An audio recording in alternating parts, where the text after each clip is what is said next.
And my first question actually will be coming to you, Mr. Brar, because this question is something where we talk about how is it that BMW is driving that change.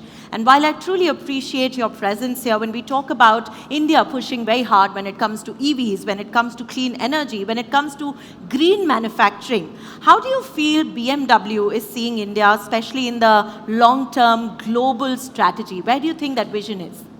All right, thank you everyone for being here today. I know it's the weekend and everybody wants to be back home with the family, but the fact that all of you are here really means a lot to us. Coming to your question, Isha, as you know, India has some incredible data points, but this data point we will not be very proud of, that 66 of the most polluted countries, cities in the world belong to India, and probably Delhi is the most polluted capital in the world. Not a great data to look at, but that makes us very responsible that how we can play the role in making sure that we bring the pollution levels down. And automotive industry is invariably being spoken about that we contribute one of the most. Of course, there are no data points when it comes to the real estate industry because you can't really measure what is the output of pollution from each of the companies which are building infras. Of course, Oberoi is here. I'm not pointing out at them, but Mr. Amitabh Kant and I, we were discussing just now that how electrification is improving a lot and what is the role we really need to play. And from BMW side, let me tell you, we have one of the biggest shares in the country today in terms of electrification. Last year, 21% of our cars which we sold in India were electrified. And in Q1, it has already gone to 26%. And I'm very confident by end of this year, we will hit 30% as a percentage of our overall sales, which will be electrified. And this is one of the best numbers you can look out in the industry. Probably there's only one player which is ahead of us, and that too in mass market. So we are really working on making sure, and let me tell you, we are globally ahead of our global percentage. I think globally we are about 17, 18%. And the fact that we are 21% in India speaks a lot about how we are really driving it. And also due credit to customers because they are coming forward and they are really loving the cars that we have. We have today 5 cars, and moment we will have more cars. So today, if I have 10 petrol/diesel cars, right, my electric cars portfolio is about 4 to 5. So let me tell you, the entry point is X1, where we have X1 and iX1. There today, electric is 60%. 60% electric, 40% petrol / diesel. In 7 series, which is top of the line, and sometimes we say people at the top end, they really want to go for ICE cars. Right. There also i7, which is our electric version, is 50%. Mm-hmm. So 50-50 at the top end, 60-40 at the bottom, and we don't have in 3, 5s, etc. We have only the ICE variant. Moment we have more and more electrified versions, I see clearly we can reach 50%. And one of the recent launches we have done across the globe is iX3. It's called the Neue Klasse. I don't know how many of you heard about it. This is the new series of vehicles which will come from the BMW stable. So really looking forward to that and making sure that we contribute towards the sustainability of in Indian context as well. Brar, I'd like to come to you, and I'm going to take a cue from what Mr. Kant said earlier, is that if we keep a mandate, if we keep these as policies, but you are in the business to make money as well. So you need to make sure that from the industry point of view or from the industry perspective, how do you think you can see the policy stability is there? Or how do you think you can make sure that the policy makers are sort of giving you enough leverage to invest in EVs and in batteries and charging stations like Sir mentioned? I think Mr. Amitabh Kant said a very interesting thing, and this is shows the mindset, and I expect that everybody in the government is thinking like this. I think we've been fighting this battle for a long time that the true zero emission vehicles are EVs, but you see this fluctuating view all through where of course, some of the OEMs who have not invested in EVs and they have hybrid on their disposal, they want hybrids to come forward, and hence they lobby. And in some sections of government, they kind of bend backwards to accommodate hybrids. And that really, then you start thinking, did I do a wrong thing by investing into the EV technology in India? I should have rather brought in hybrid. And which is why I appreciated Mr. Kant's view that, hybrids cannot come in. And this is the kind of stability we want, because if 10 years back government mandated that EVs is the way forward, how did hybrids suddenly got into that, right? And that is the stability we are looking at. Second thing, in certain states, while central government is very clear to push EVs, and there is, I don't know how many of you are aware, on a normal ICE model, the GST varies from 18% to 40%. SUVs are largely in 40%. But an electric SUV, the GST is only 5%. There's a clear delta of 35%. But what some of the state governments are doing, most of the state governments are having zero registration and road tax. So 35% benefit on GST, 12% to 15% benefit on registration and road tax. Ballpark 47% benefit, and even then electric vehicles are 15% more expensive than an equivalent ICE model, which means in reality the EVs are almost 60 to 70% more expensive if there are no benefits to the consumer from the government. And the reason for that is the battery costs are still quite high. It actually, in fact, by this time we would have expected the battery cost to be about $50 to $60 per kilowatt hours. But I think somewhere around 2022, it went back from 100, it went up to $120 per kilowatt hours. Now I think it is about $80 per kilowatt to make the battery. I think once it comes down to $50 or so, I think EVs will become more affordable.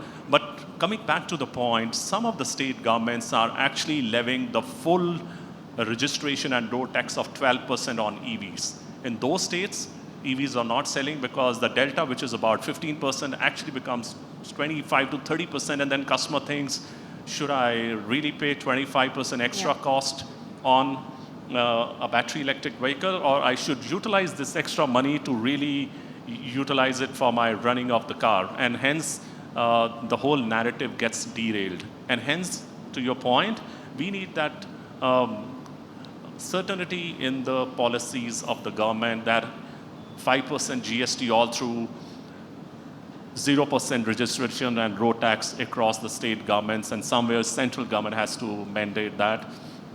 Otherwise, it will, it will not be in control, and there will be fluctuation. And customer also gets a very different signal.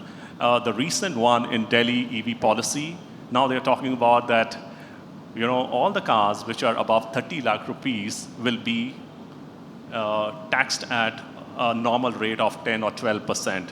Again, a lot of uncertainty.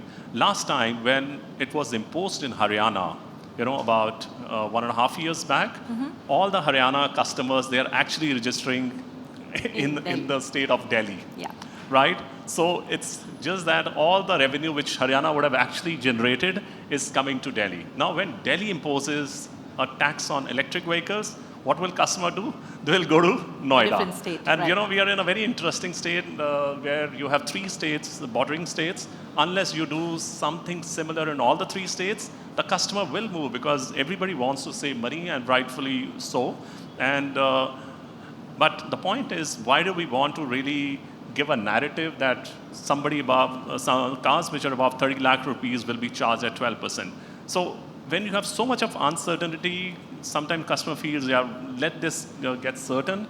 Let me buy ICE for the time being. I'll come back to electric when there is pure certainty about it, which is why, very, very important question that you asked, reiterated by Mr. Kant, we need to have a clear guidelines on what we are going to do going forward, and there should be a clear policy guidelines for the next 5 to 7 years so that everybody is certain about it. So a lot of clarity is needed, like you mentioned. We need to have that certainty in mind. And you also very interestingly brought up the point of view of my consumers. And we have our first-hand customers right here. And to this, I'm going to come to you, Mr. Brar. You know, Mr. Sinha spoke of power of AI, especially in this segment. If I was to ask you, how do you think AI or software can play a game, especially when we talk about car of the future and in the luxury segment? How do you think you can play that around? Okay, so I'm going to talk about 4 or 5 points Right. on AI and software-driven vehicles. The first one is personalization.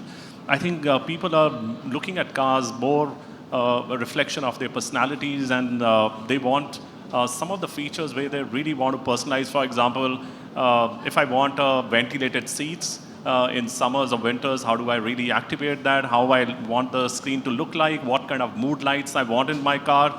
They want the car to be like their homes, and they want to change it at the switch of the button. I think personalization is going to be the first piece.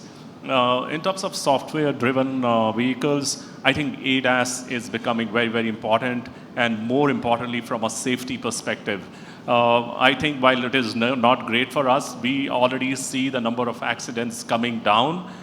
Two big reasons. One is the way highways are monitored now. You have all the highways, all the speed cameras, and people, moment they see speed camera, they go slow. And Right. now speed camera frequency is so high that every 1 or 2 kilometers you have speed camera, so you can't cruise at 150 and come down to 90. You have to be constantly below the upper speed limit. So that is one. Number two, the ADAS.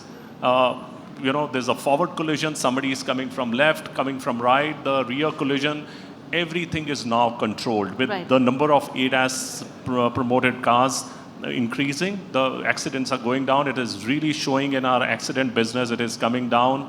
With the electric vehicles coming in, we see less of cars coming back to us. So while EVs are not good for our business, but still we are promoting because the number of cars are dropping with the number of EVs going up. But coming back to the point of AI, the third thing which is going to happen is the predictive maintenance. Right. We will get to know when your brake pads are going to wear out much in advance. Not that when your brake pads wear out and then they also damage the disc. Right. We will get to know much more in advance that what is going to happen in your vehicle. So all those things, also in terms of AI, we will get to know what is the right route planning. Even the battery management system with the AI is going to become far more efficient. So I see a lot of benefits. We talk about that internet was the first thing which really took us to the next level. Now AI is the next revolution which is going to take us into the next orbit much faster than we all really thought of. So I think these two are going to be the big game changer. And anyone who invests into AI and software-driven vehicles are going to be the front runners in the future. So a lot of investment from BMW into both the areas, and you'll see a lot more happening in the future. In fact, today, when you give commands, open the window, open the sunroof, Right. these are very, calculated commands. You go left and right, the car will not recognize.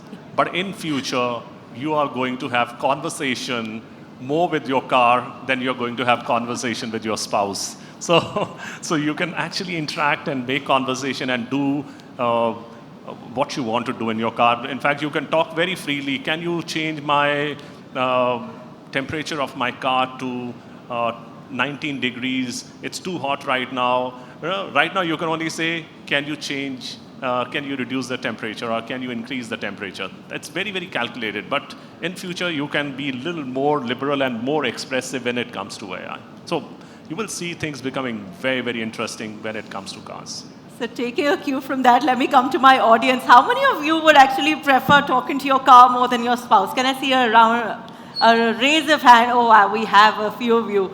And you're saying that because your spouse isn't with you at the moment, but great thoughts. The others are sitting with their spouse and sort of not raising their hands on that level. I would love to have a rapid fire, and this is on a very light note with all three of you. So, Mr. Brar, if I was to ask you, which vehicle do you drive? Is it an EV or ICE? So what would your answer be? Yeah, I have two of them. I have an i7 which is electric and the Mini Countryman which is also happens to be electric. So both electric. So a round of applause for him. Yeah, thank you. Thanks. You know, he's making that conscious effort. And by the way, we've not had this discussion. They're all going to be given these questions on spot. Thank you so much. I hope that addresses your question. Thank you. So I'd like to share with you, we have a next Gen Z amongst us who asked that question. So a round of applause for bringing that up. Thank you so much. The next question for you, Mr. Brar, from my audience, Ayush Singh, who is also the founder of Miti Mart, and he'd like to share how he's been inspired by the book's theme of continuous evolution. So congratulations to our co-authors. He wants to know, as India grows into a global AI, how is BMW leveraging AI to shape the future of mobility? And also, how is this transition to EV?